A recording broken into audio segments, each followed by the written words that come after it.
श्री लिंग महापुराण कथा अर्थात श्री रामलिंग महापुराण कथा। सर्व साधकांना आनंदाची बातमी। भगवान राम, कृष्ण, छत्रपती शिवाजी महाराज यांनी पूजलेले समाजाचे कल्याण करणारे शिवलिंग याविषयी अत्यंत दुर्मिळ, कधीही न ऐकलेली सत्यकथा म्हणजे श्री लिंग महापुराण कथा अर्थात श्री रामलिंग महापुराण कथा।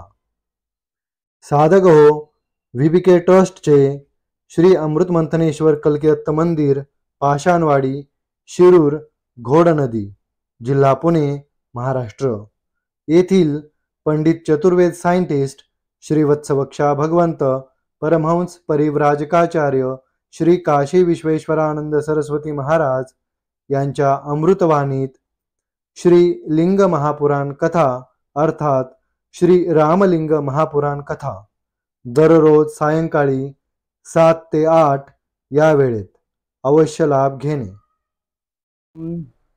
ओम वक्रतुंड महाकाय सूर्यकोटि समप्रभ निर्विघ्नं कुरु मे देव सर्वकार्येषु सर्वदा।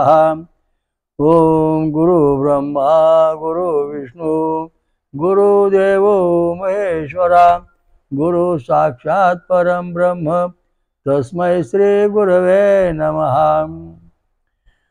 ओम दत्त दत्त राम राम ओम दत्त दत्त राम राम ओम शिव शिव शाम शाम ओम शिव शिव शाम शाम। ओम शांताकारं भुजगशयनं पद्मनाभं सुरेशं ओम विश्वाधारं गगनसदृशं मेघवर्णं शुभांगनं ओम लक्ष्मीकान्तं कमलनयनं योगिर्विद्यानगम्यं वन्दे विष्णु भवभयहरं सर्वलोकैकनाथं। ओम शांती। प्रत्येकाने दररोज ही प्रार्थना म्हटली पाहिजे, कारण याच्यामध्ये ब्रह्मज्ञान प्राप्ती, आत्मज्ञान प्राप्ती, शिवशक्ती प्राप्ती, ब्रह्मशक्ती प्राप्ती, विष्णुशक्ती प्राप्ती आणि दुसरा मुद्दा म्हणजे विशेष म्हणजे लक्ष्मी प्राप्ती आहे। दारिद्र्य योग नष्ट होणार आहे, ज्याच्याकडे खाया प्यायला नाही, पैसा मिळत नाही, धन टिकत नाही, त्यांनी ही प्रार्थना दिवसातून म्हणजे सकाळी म्हणायची, दुपारी 12 वाजता, संध्याकाळी 6 सूर्यास्ताला, रात्री 12 वाजता, अशी 4 वेळा ही प्रार्थना आपण म्हणू शकतो आणि मग आपलं ऐश्वर्य संपत्ती वाढू शकतो, पूर्ण ज्ञान प्राप्ती होऊ शकते। म्हणून ही प्रार्थना प्रत्येकाने गावगाव घरोघर म्हटली पाहिजे। ओम शांताकारं भुजगशयनं पद्मनाभं सुरेशं ओम विश्वाधारं गगनसदृशं मेघवर्णं शुभांगनं ओम लक्ष्मीकान्तं कमलनयनं योगविधानगम्यं वन्दे विष्णु भवभयहरं सर्वलोकैकनाथं। ओम शांती। आज आपण श्रीलिंग महापुराण अर्थात श्री रामलिंग महापुराण याच्यातील भगवान शंकर आज काय सांगतात त्याच्याबद्दल अवलंबून आहे, तो विषय आपण घेणार आहोत। भगवान शंकर शिवद्वारा भस्मधारण, त्याचप्रमाणे भस्म स्नान आणि शिव योग्यांचे महिमाचं वर्णन, शिवयोगी जे होतात जगामध्ये, योगाचा अभ्यास करणारे पुष्कळ लोक आहेत, परंतु भगवान शंकराची कृपा झाल्याशिवाय योगामध्ये पूर्ण कोणीच होत नाही। याचं शास्त्र फार वेगळं आहे, कारण भगवंत शंकर भगवान जे आहेत हे योगांचे राजे आहेत, योगांची शक्ती आहे, म्हणून ते परिपूर्ण आहेत, त्यांची कृपा होणे आवश्यक आहे। भगवान शिव म्हणाले, हे मुनीश्वर, या सर्व महात्म्यापासून युक्त कथापासून सार भागाचं वर्णन मी आप लोकांसाठी करीत आहेत।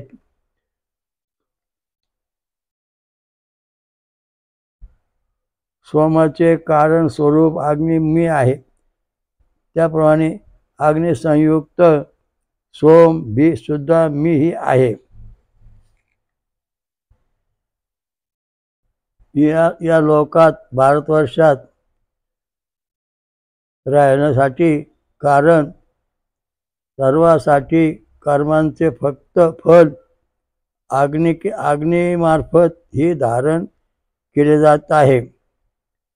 अग्नीपासून या सावर जंगम जगताला अनेक वेळा दग्ध केले जाते. अग्नीपासून भस्मीभूत हो जातो. हे संपूर्ण जगत पवित्र तथा उत्तम हो जाते आहे. याच्या भस्माने ओज प्राप्त करून व सोम प्राण्यांना जीवित करीत आहे. आता या भस्माचं महत्त्व सांगितले. संजीवनी विद्या आहे भस्म म्हणजे. जो भस्म धारण करतो त्याला संजीवनी प्राप्त होते, जो सोम होतो आणि पुन्हा जिवंत राहतो. जो मनुष्य अग्निहोत्र कार्य संपन्न करतो, भस्मापासून त्रायुष करतो, तो माझ्या ओझापासून समस्त पापापासून मुक्त होतो. म्हणजे अग्निहोत्र करायचं आणि तेच भस्म अंगाला लावायचं, यज्ञ भस्म लावायचं किंवा ते गरम पाण्यात प्यायचं. त्यामुळं तो सर्व पापापासून मुक्त होतो. म्हणून यज्ञ अत्यंत महत्त्वाचा सांगितलेला आहे.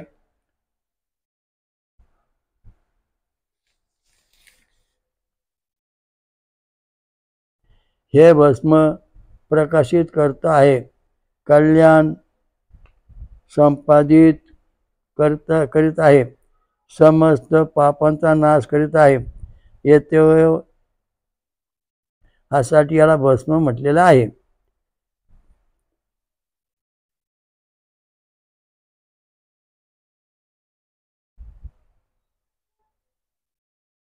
उष्ण सौम्यक पितर तथा देवतागण चंद्रमापासून उत्पन्न झाले असे म्हणतात. स्थावर जंगममय हे समस्त जगत अग्नी स्वमात्मक आहे. हे सर्व जग स्वमापासून स्थावर जंगम निर्माण झाले. स्थावर म्हणजे हे दगड धोंडे आणि जंगम म्हणजे 84 लक्ष योनीचे प्राणी. मी महान तेजापासून युक्त अग्नी आहे. तथा जे महिमा समयी अंबा पार्वती सोम स्वरूप आहे. प्रकृतीपासून 7 बरोबर पुरुषरूप मी अग्नी तथा सोम दोनही आहे. यासाठी हे महाभाग मुनियो, हे भस्म मेरा वीर्य पराक्रम आहे असा जाना. मी आपल्या शरीरापासून मध्ये आपले वीर्य भस्म धारण करून अधिष्ठित होऊन आणि इसी समयापासून यह भस्म सभी अमंगलापासून लोकांची रक्षा करता आहे. अमंगल जे आहे त्याच्यापासून भस्म संरक्षण करतं. म्हणून ही भस्म शंकर स्वतः आहे. हे भस्म लावल्यानंतर ते शिवरूपामध्ये शरीरात तयार होत. वीर्य म्हणजे पराक्रम. आता याच्यामध्ये परिस्थिती अशी आहे, बाह्यशुद्धी आंतरशुद्धी. आता हे भस्म आपण लावतोय हे बाह्यशुद्धी म्हणून लावतो, पण याच्यामध्ये जरा थोडं वेगळं सांगितलं. हे भस्म स्थावर जंगमामध्ये उपयोगी आहे. म्हणजे हे भस्म तुम्ही मूर्तीला लावू शकता, हे भस्म सजीवाला लावू शकता. निर्जीव असं जगात कुठलीही वस्तू नाही, सजीवच आहे. दगड सुद्धा वाढतो, म्हणजे सगळं सजीव आहे, निर्जीव असं काहीच नाही. फक्त आपल्याला ते तितकी घटपट वाढ होत नाही म्हणून आपण त्याला निर्जीव म्हणतो. शून्यातून दगड 1 चौरस इंच दगड तयार होण्याकरता 864 कोटी वर्ष लागतात. 1 आकाश तत्व तयार होण्याकरता 864 कोटी वर्षे लागली. आकाशातून वायू तयार होण्याकरता 864 कोटी वर्षे लागली. नंतर आकाशात वायूपासून तेज म्हणजे अग्नी तयार होण्याकरता 864 कोटी वर्षे लागली. तेजापासून पाणी तयार होण्याकरता 864 कोटी वर्षे लागली. आणि पाण्यापासून पृथ्वी, बर्फापासून पृथ्वी तयार होण्याकरता 864 कोटी म्हणजे किती वर्षे लागली विचार करा. 864 कोटी गुणिले 5, 4320 कोटी एवढे वर्ष एक दगड तयार होण्याकरता लागतं. शून्यातून दगड तयार होण्याकरता आणि पुन्हा दगडातून शून्य तयार होण्याकरता एवढीच वर्ष लागतात. 4320 कोटी म्हणजे बघा, हे शास्त्र असं आहे लगेच तयार झालं नाही काही गप्पा मारण्यासारखं. हां, हे तयार झालेलं तुम्हाला तयार करता येतं का? विज्ञान नाही करता येत. विज्ञान मेंदू तयार करू शकत नाही, हृदय तयार करू शकत नाही, रक्त तयार करू शकत नाही, माणसाचं शरीर नवं बनवू शकत नाही, म्हणजे माणसाला डोळे गेलं तर परत आणू शकत नाही. म्हणजे अशा ज्या अनेक गोष्टी आहेत, कृत्रिमरित्या सगळं करतं, पण प्रत्यक्ष ओरिजिनल जे आहे म्हणजे आपोआप तयार होत नाही. हे परमेश्वराचा आता सत्ता आहे आणि म्हणून हे जग चालतंय. कारण जगाच्या परमेश्वराविरुद्ध कोणी काही संशोधन करू शकत नाही, केलं तर ते टिकत नाही. म्हणून अत्यंत महत्त्वाचं भस्म आहे. हे भस्म आपल्या शरीरात अग्निहोत्राचं भस्म घ्यायचं. मला त्याने पुढे काय सांगितलं बघू.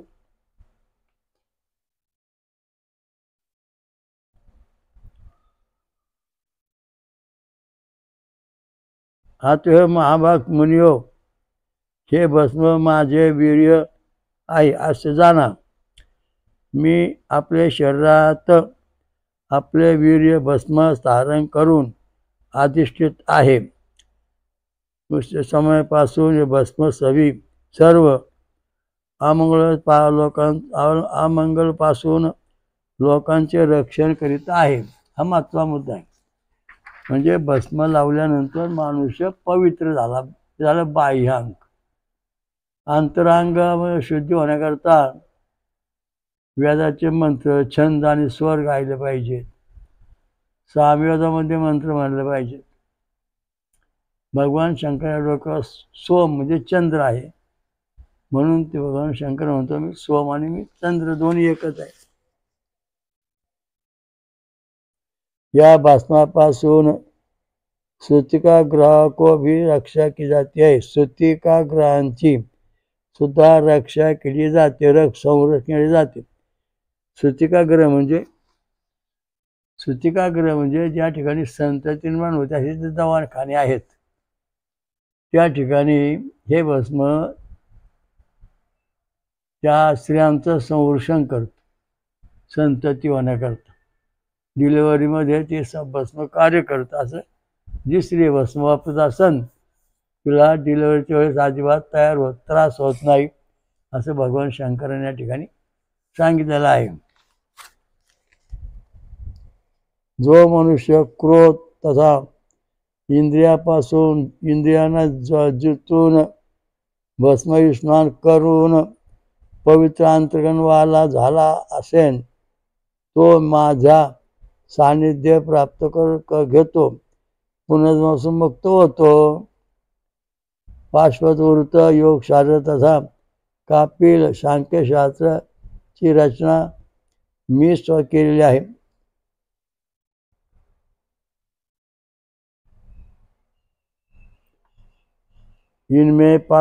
याच्यामध्ये पाशुपत योगाची रचना पहिले झाली आहे. हे सर्वात उत्तम आहे. पाशुपत योगशास्त्र, पाशुपत वृत्त योगशास्त्र तथा कापिल सांख्यशास्त्र हे तिन्ही शास्त्र भगवान शंकरांनी निर्माण केले आहेत.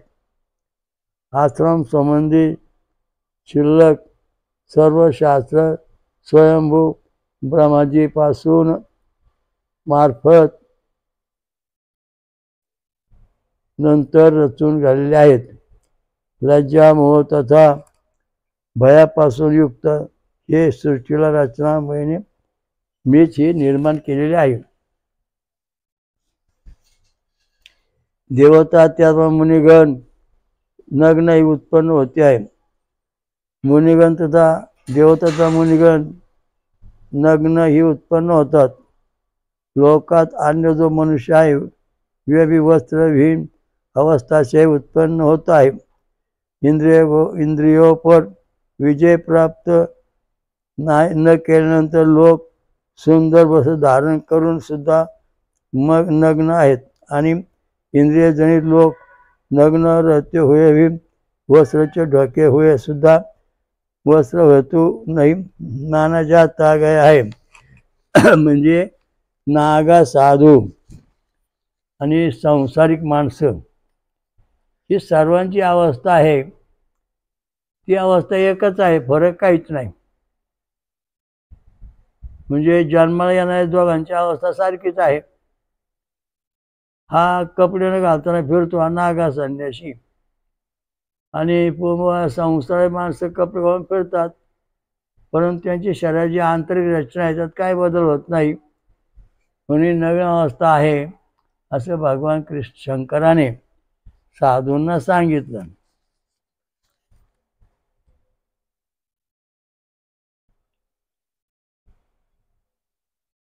क्षमा, धैर्य, अहिंसा, वैराग्यता,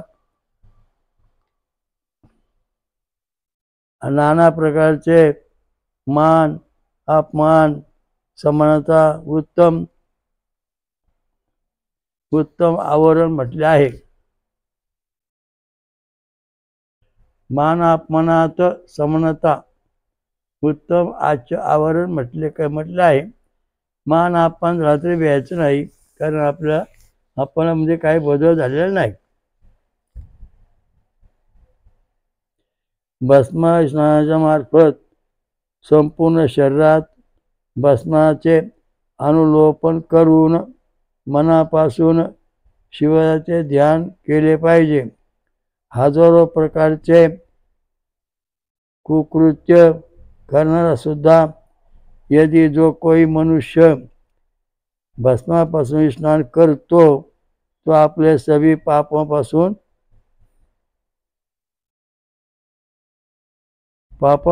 भस्म जाळा जाता है. ज्याप्रमाणे अग्नी आपले तेजापासून वन को दग्ध कर देतो, म्हणजे भस्म लावल्यानंतर त्याच्या शरीराची पाप आहेत, शरीरावर जे आहेत ते नष्ट होतात. आता याच्यामध्ये एक महत्त्वाचा मुद्दा असा आहे की आता हे शरीराचं बघतो आपण अंगार लावणार भस्म ओम नमः शिवाय म्हणून, तिथे कपाळ ओम नमः शिवाय 3 रेषा, हातावर 3 छातीत लावणार 3 रेषा. मग ओम नमः शिवाय भस्म लावलं, मग हे भस्म वरून लावलेले पाप तर शरीरामध्ये आहे, हे कसं काय नष्ट होणार हा प्रश्न येत आहे. तर त्याने सांगितले पाप हे भस्म हे माझे वीर्य आहे. वीर्य म्हणजे प्रवास करणारी शक्ती. ज्याप्रमाणे सफरचंद खाल्ल्यानंतर कोलिन नावाचा घटक तयार होतो आणि तो घटक माणसाच्या मेंदूमध्ये ज्या कठीण पेशी आहेत त्यात प्रवेश करून स्मरणशक्ती वाढवतो. त्याप्रमाणे हे जे भस्म आहे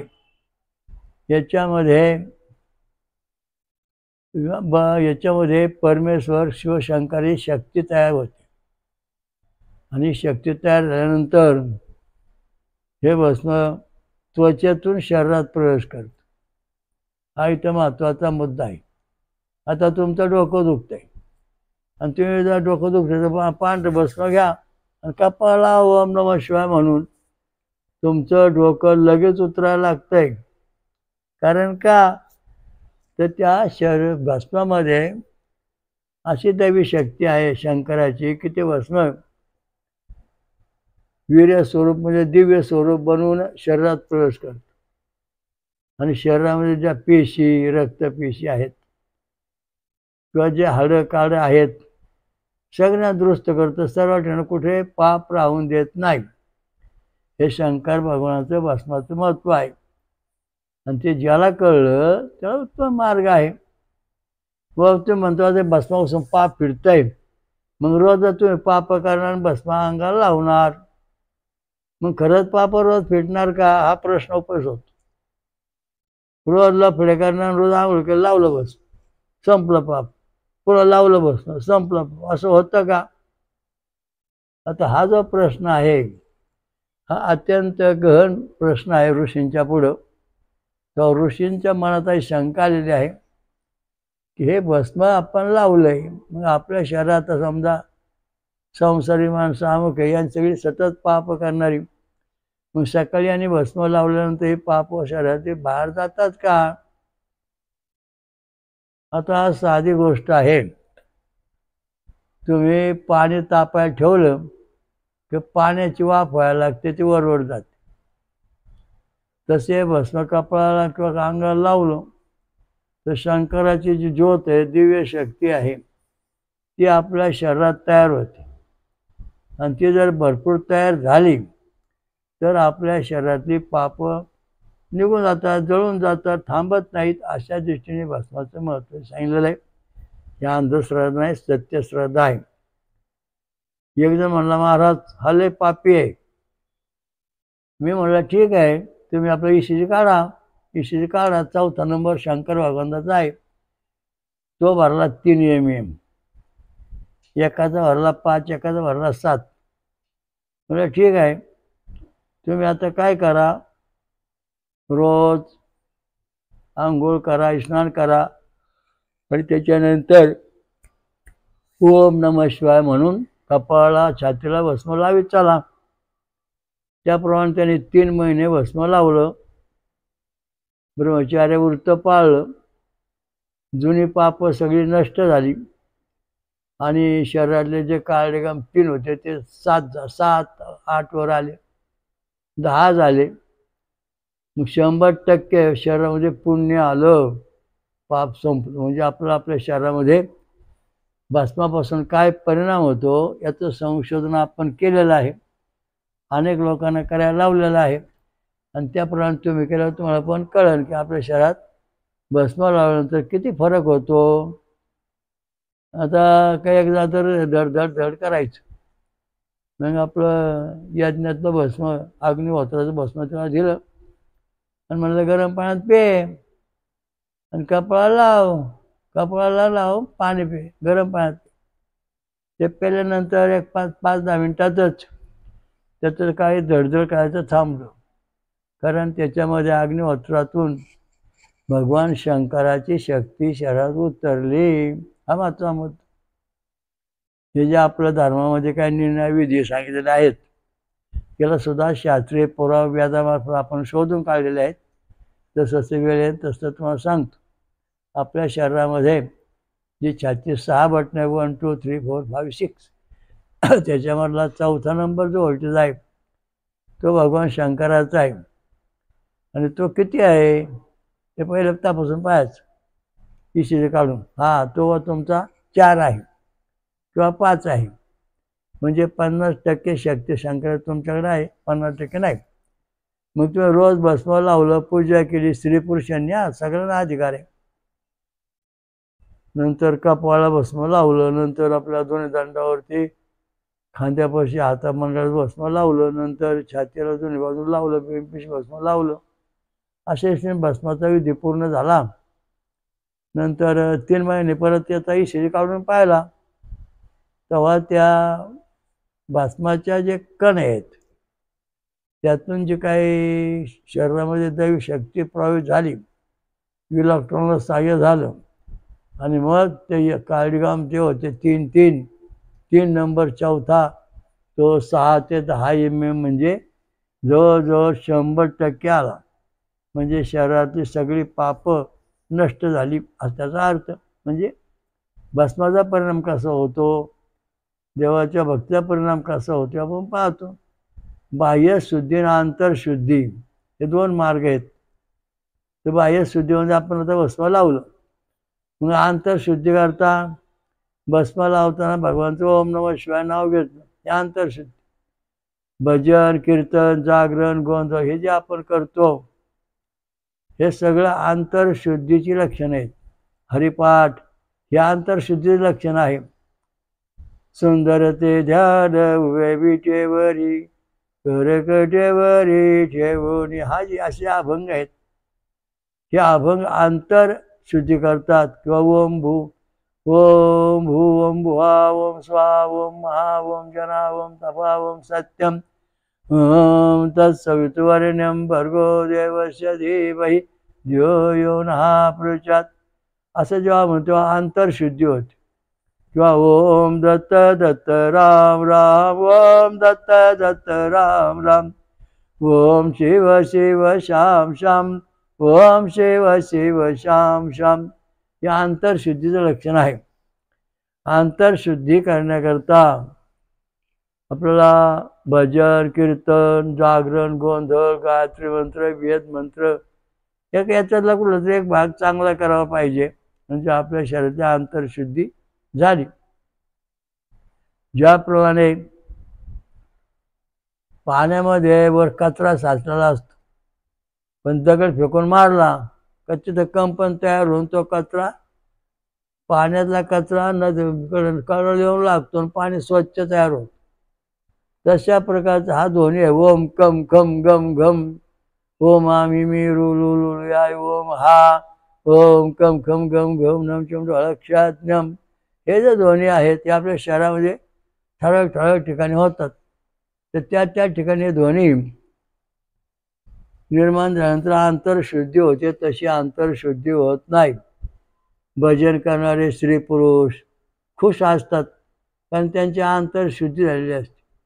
पण जे भजन कीर्तन करीतच नाही त्यांचे कायम डोकंदुखी असते. हे दुखलं रे ते दुखलं रे ते अमुक झालं रे ते असं झालं रे, कारण अंतर्शुद्धी नाही, मन शुद्ध नाही, मनाची शाश्वती नाही आणि मन आपलं कसं आहे ते कळत नाही. व्होल्टेज नंबर 1 हे मन सांगतं. समजा व्होल्टेज नंबर तुमचं 1 आहे, ते जर समजा 3 MA तर 30% मन तुमचं काम करतं. ते जर 6 MA तर 60%, 10 तर 100%. म्हणजे आपलं मन जे आहे हे शरीरामध्ये किती टक्के काम करतं, किती विस्कळीतपणाचं काम करतं हे आपण मोजून पाहू शकतो. व्यादामध्ये निर्णय, व्यादाच्या निर्णयाप्रमाणे छंद आणि स्वराप्रमाणे सांगतो. गायत्री छंद सडजा स्वर हे मनाचं दैवत, याचं सत्य ज्या भागा याच तत्वात आपण मंत्र म्हटल्यास आपलं मन आघात शक्ती परमेश्वर शक्ती दिव्य शक्ती प्राप्त होते. मग हे मन जे आहे शुद्ध, फळं खायचे दूध पिऊन राहायचं. उपासनेचे नियम सांगितले त्याविषयी. ऊसाचा रस पाणी पिऊन राहणे, दूध पिऊन राहणे, फळांचा रस पिऊन राहणे म्हणजे सोमरस, आणि झाडाचा पाला खाऊन राहणे ही तपश्चर्याची खरी लक्षणे. व्यादामध्ये भगवद्गीतेत सांगितले पत्रम पुष्पम फलम त्वयम. भगवान श्रीकृष्णाने सांगितले मला द्या, कारण पत्रम म्हणजे झाडाची पानं आहेत ती चघळून खायची. पत्रम पुष्पम म्हणजे फुलातलं पाणी प्यायचं. पत्रम पुष्पम फलम फळांचा रस प्यायचा, सोमरस. तोयम म्हणजे पाणी, शुद्ध पाणी, सुगंधित पाणी प्यायचं. अशा दृष्टीने हा श्लोक याचा अर्थ अजून कोणाला समजला नाही. श्रीकृष्णा वा असं म्हटलंय. ओम पत्रम पुष्पम फलम त्वयम, हे मला द्या असं भगवान कृष्ण म्हणाले. परंतु तुम्हाला जर समजा परमेश्वरात प्राप्ती करायची असेल तर व्यादात जे सांगितलं लिंग पूर्ण तेच इथं पण सांगितलं. पत्रम पुष्पम फलम त्वयम, पाणी पिऊन राहणे, दूध पिऊन राहणे, फळाचा रस पिऊन राहणे, नंतर झाडाची पानं खाऊन राहणे, ऊसाचा रस पिऊन राहणे, म्हणजे हे जे गोष्टी आहेत उच्च कोटीची साधनं, ती साधनं या ठिकाणी सर्व समाजाकरता सांगितलेली आहेत. आणि ही जेव्हा तुम्ही वापरता तेव्हा तुमच्या शरीरातली पापं निघून जातील, थांबणार नाहीत. हे जी पाप याचा अर्थ असा आहे, म्हणजे कसं तो माणूस असं म्हणला, तो माणूस तसं म्हणला, तू पापी आहेस, तू पापी आहेस. त्या माणसाला लहरचे शब्द आपल्या डोक्यात कायम डोक्यात घुसणार आणि ते आपल्याला कायम छाळणार. तू गाडा आहेस, तू गाडा आहेस. मग हे पाप म्हणजे आपल्या शरीरामध्ये वाईट विचार सतत घुमणे हे पाप आहे. आणि ते बाहेर काढण्याकरता आपल्याला पत्रम पुष्पम फलम तोयम. पत्र म्हणजे झाडाची पानं चघळायची, त्याच्यावर जे पाणी असेल त्या पाण्यावर जगायचं. फुलांचा रस, फुलांचा रस, फुलात जो मध आहे तो खायचा किंवा फुलात जे पाणी आहे ते प्यायचं.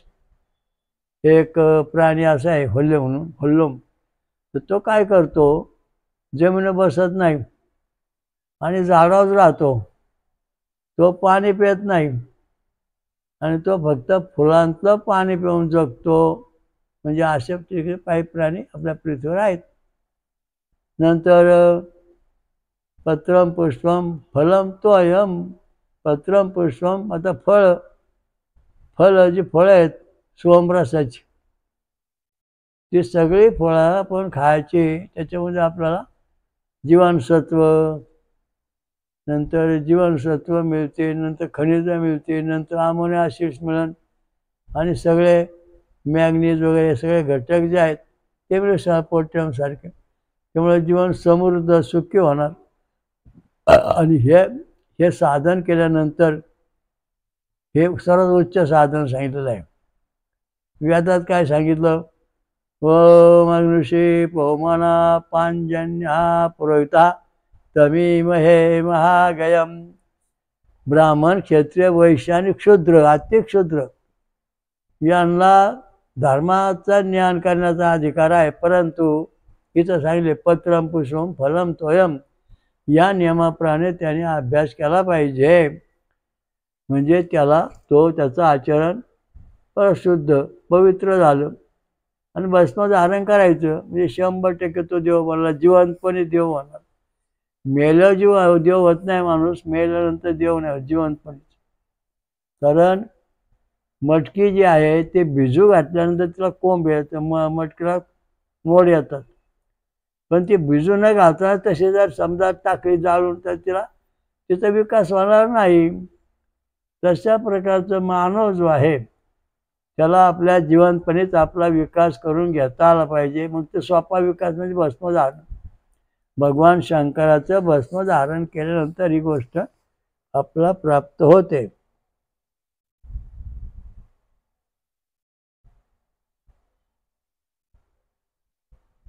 सर्व पाप भस्म करतात. अशा प्रकारे मनुष्य प्रयत्नशील होऊन त्रिकाल भस्म स्नान केलं पाहिजे. आणि माझ्या गणात श्रेष्ठ प्राप्त होत असतो. त्रिकाल भस्म स्नान करायचं. सकाळी कपाळाला भस्म लावायचं, दुपारी लावायचं, संध्याकाळी लावायचं. आणि शंकर भगवंताचं नामस्मरण करायचं, ओम नमः शिवाय किंवा ओम तत्पुरुषा विद्महे महादेवाय धीमहि तन्नो रुद्रः प्रचोदयात्. सद्योजात वामदेव, अघोर, घोर आणि ईशान. म्हणजे सद्योजात वामदेव, तत्पुरुष देव, नंतर अघोर, घोर, ईशान, या 5 प्रकारचे जे नाव आहेत ते घेऊन भस्म लावलं पाहिजे. पंचाग्नी साधन केलं पाहिजे. तेव्हा आपलं भस्म तयार होणार. नुसतं मुख होऊन चालत नाही. अग्निहोत्र करताना त्याच्यामध्ये तीळ, हविष्य अन्नाचे पदार्थ, थोडंसं तूप, कोळसा किंवा तयार करायचं ते भस्म आणि ते भस्म लावायचं. कारण देवांना बी भोजन मिळालं, शंकर बी भोजन करून खुश झाले आणि आपला पण त्या भस्मावरून शक्ती मिळाली. हा महत्त्वाचा मुद्दा आहे.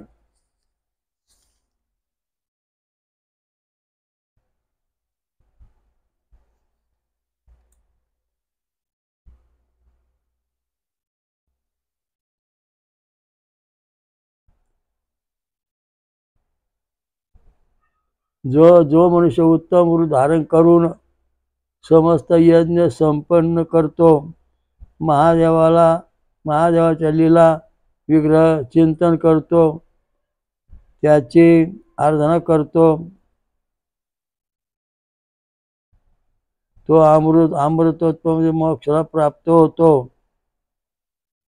हा सर्वात श्रेष्ठ उत्तम मार्ग सांगितलेला आहे. जो लोक दक्षिण मार्गाच्या द्वारा नाशवान काम्य कर्मासाठी परमेश्वराची आराधना करतो, ते अनिमा गरिमा तनिमा प्राप्ती इच्छा काम स्थायित्व प्राकाम्य विषत्व तथा वशित्व सिद्ध्या प्राप्त करतो.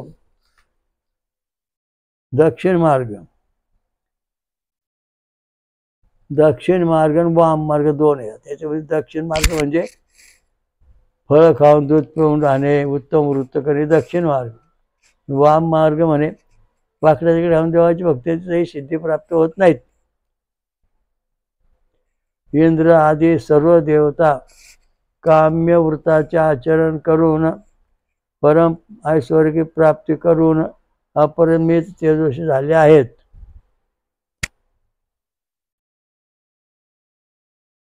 मदमापासून शून्य, रागापासून युक्त तथा सत्तम रज आदी विकारापासून रहित, स्वभावाला होणारा, संसाराला परिभूत करणारा, पाशुपत योगाला उत्तम जाणून सदा ईश पाशुपत योगात स्थिर राहतो, त्याला उत्तम सुख शांती मिळते.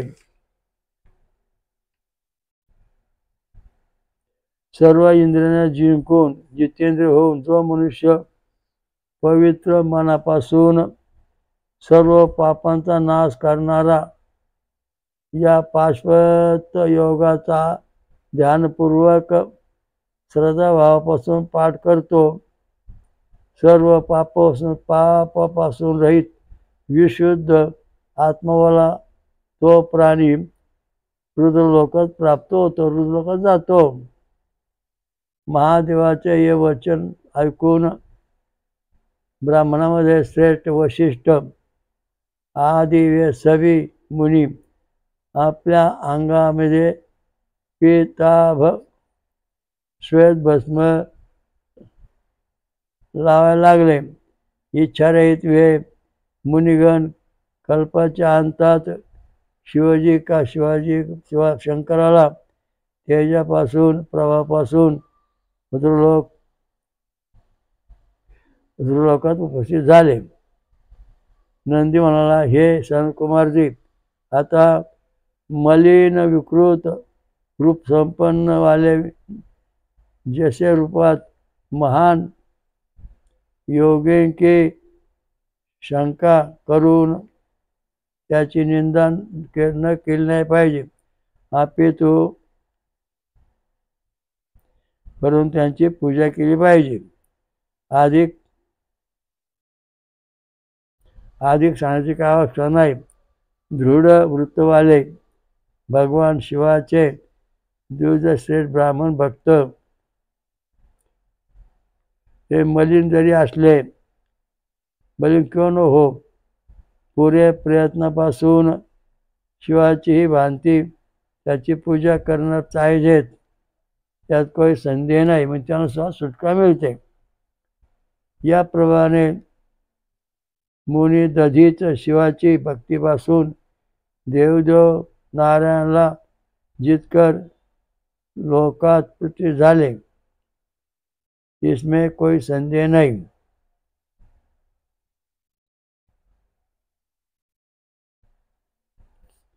देव नारायणला जितकर जीव जिंकून लोकात प्रतिष्ठित झाले आहेत, म्हणजे दधी ऋषी जे होते हे महान तपस्वी जगामध्ये, त्यांच्या हाडापासून अस्त्र करून इंद्राने वत्रासुर मारला.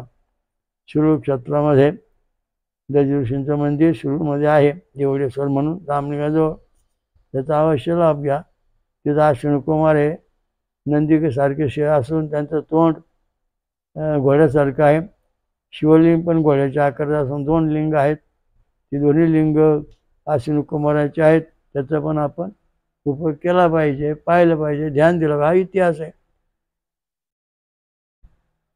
आता भस्मापासून लिप्त शरीरावाले, जटाधारी, मुंडीत शिरवाले तथा दिगंबर वेशवाले अनेक प्रकारचे महात्मांची मन, वचन तथा कर्मापासून, पूर्ण प्रयत्नापासून महादेवाची वाती विधिवत पूजा केली पाहिजे. त्याशिवाय आपला सद्गती मिळणार नाही.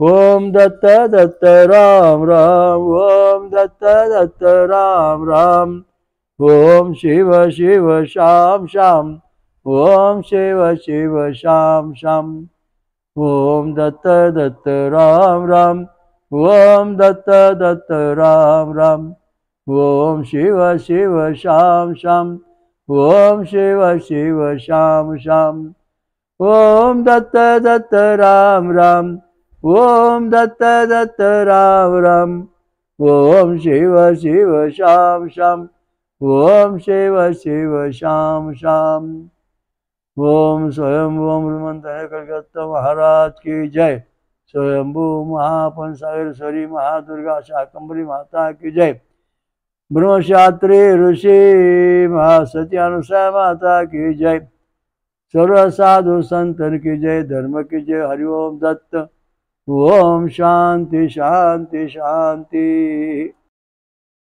VBK ट्रस्ट ची योजना बेकारी संपविणे, वेदमंत्र आणि रक्तगट प्रचार करा. समाजाकडून मदत होते. जगभर घरोघरी प्रचार करा. अधिक माहितीसाठी पुढील पत्त्यावर भेट देणे किंवा संपर्क साधणे. VBK ट्रस्टचे स्वयंभू विश्वराजा श्री अमृतमंथनेश्वर कल्किदत्त मंदिर, पाषाणवाडी, शिरूर, घोड नदी, जिल्हा पुणे, महाराष्ट्र. हरिओम दत्त.